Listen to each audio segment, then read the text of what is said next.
कहाँ से, कौन सी विधानसभा से हो?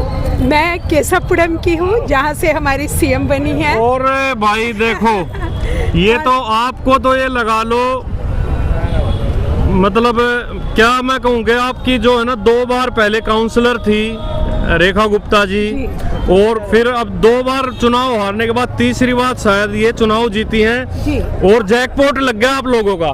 और हमारी महिला मोर्चे की राष्ट्रीय उपाध्यक्ष हूँ, मैं भी महिला मोर्चे की प्रदेश की प्रवक्ता हूँ। सबसे पहले हम अपने प्रधानमंत्री आदरणीय नरेंद्र मोदी जी का धन्यवाद करते हैं कि उन्होंने दिल्ली की बागडोर, जो कि आपदा की शिकार है, उसकी बागडोर एक महिला के हाथ में दी। तो महिला के मुख्यमंत्री बनने से महिलाओं में किस तरह का सशक्तिकरण होगा? सबसे पहले हम अपने नई सीएम रेखा गुप्ता दीदी को हार्दिक अभिनंदन और बधाई देते हैं। और एक महिला ही महिला को समझती है, जमीनी स्तर की महिलाओं से लेके हर लेवल की महिलाएं जो तकलीफें सह रही हैं, जो आपदा के शिकार हैं, उसको दीदी बेहतर समझेंगी और काम जल्दी ही शुरू हो जाएगा। जी, आप कौन सी विधानसभा से मैडम? मैं रोहिणी उत्तर पश्चिमी जिला से हूँ। अच्छा, तो सुन, अच्छा रूपाली जी, महिलाओं के लिए कई वायदे इस सरकार ने किए हैं। 27 साल बाद सत्ता में आई बीजेपी ने कई, मैं तो ये कहूँगा कि उनके कामों को रेवड़ी कहते थे, रेवड़ी इन्होंने भी बांटी हैं, अब वो रेवड़ी देनी भी पड़ेगी जनता को। सबसे पहली महिलाओं की बात करता हूँ आपसे, 2500 रुपये।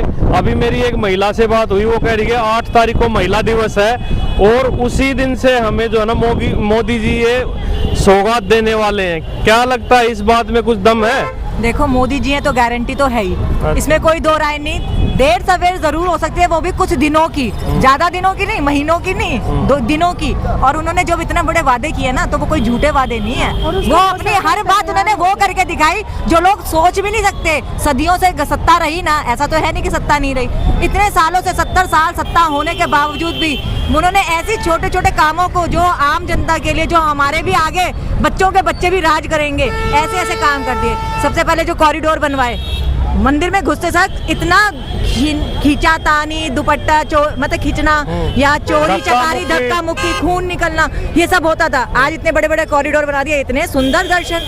मैं कहती हूँ वाराणसी नगरी को कितना सुंदर बना दिया, मतलब जाए तो वाकई में वाह वाह करते हैं लोग। कुंभ का मेला देख लो, मतलब क्या तो योगदान नहीं वो कर रहे हैं, कोई सोच सकता था इतनी बड़ी बातें। अच्छा, जैसे आयुष्मान योजना का लाभ अब तक दिल्ली वंचित थी, क्योंकि यहाँ पे बीजेपी सरकार नहीं थी। अब बीजेपी सरकार आ गई, तो आयुष्मान योजना को किस तरह से देख रही, लागू होने के बाद किस तरह का लाभ मिलेगा?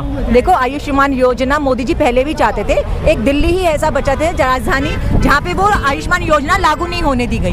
तो अब जब डबल इंजन की सरकार आई है, डबल इंजन की सरकार इसीलिए चाहा, लोगों ने भी चाहा, लोगों ने भी समझा कि खाली वादे करने से काम नहीं चलेगा। 5 साल के बाद उन्होंने 5 साल और दिए, लेकिन उसके बाद क्या हुआ, नहीं मिला ना। तो अब उन्होंने किसी पे तो भरोसा दिखाएगी ना, गरीब जनता है, क्या नहीं करेगी। हम आम जनता भी मोदी जी पे विश्वास करते हैं, तो फिर मैं तो चाहती हूँ कि भाई मोदी जी आए हैं, वादे करें, पूरे होंगे, ये बात गारंटी से मैं कहती हूँ, मोदी जी की तरफ से तो मैं कहती हूँ। अच्छा रूपाली जी, एक बात और बताइए, जैसे अभी डबल इंजन की सरकार का नारा दे रहे हैं कि डबल इंजन की सरकार आगे विकास होगा, अभी शायद जैसे सरकार दिल्ली की बीजेपी बन चुकी है दिल्ली में, तो शायद नीचे एमसीडी में भी अब 1 साल बाद मेयर चेंज होता, तो बीजेपी का नाम मेरे ख्याल से तय है, सरकार हो जाएगी ट्रिपल इंजन की। जो 2-3 कूड़े के पहाड़ दिल्ली में, कूड़े के पहाड़ जो दिल्ली में सरकार दर्द बने हुए हैं लोगों का, उस पे किस तरह का काम हो जाएगा? ट्रिपल इंजन की सरकार की जिम्मेदारी बड़ी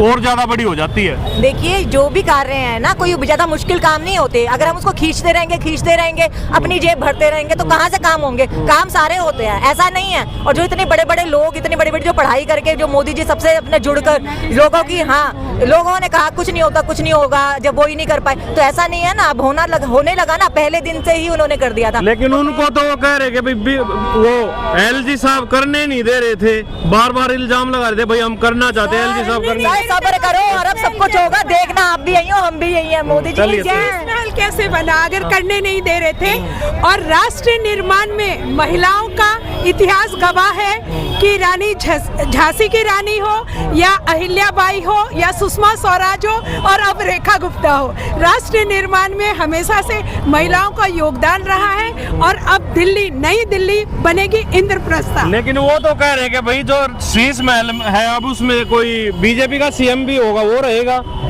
ऐसा कुछ नहीं है, जो उन्होंने घोटाले किए हैं और उसकी सजा उनको कोर्ट से मिली है और अभी भी वो बेल पे है। ये हमारा कोर्ट का है तो हम इस पे कुछ ना बोले। तो आप एक महिला होने के नाते दिल्ली की सीएम साहिबा से क्या अपील करना चाहेंगी महिलाओं के बारे में? हमें दिल्ली की सीएम साहिबा से कोई भी अपील करने की जरूरत नहीं है। वो अच्छी तरह दिल्ली में पली बड़ी जन्मी है और यहाँ के हर चीज़ को समझती हैं और जिन आपदाओं से दिल्ली की महिला गुजर रही है उनको भी समझती है और जो घोषणाएं हमने की है उसको भी वो समझती है और जल्दी ही जमीन पर उतारा जाएगा। तो ये थी केशवपुरम विधानसभा से पूनम चौधरी जी। चेहरे का तेज देखिए और दिल की खुशी देखिए, इतना बड़ा तोहफा मिला है, मुख्यमंत्री बनी है इनकी विधानसभा से जीती हुई रेखा गुप्ता जी। तो हमारे चैनल की तरफ से पूनम जी आपको बधाई और हमसे बात करने के लिए बहुत बहुत धन्यवाद। सभी मीडिया कर्मी को बहुत बहुत बधाई, सभी को बधाई। धन्यवाद।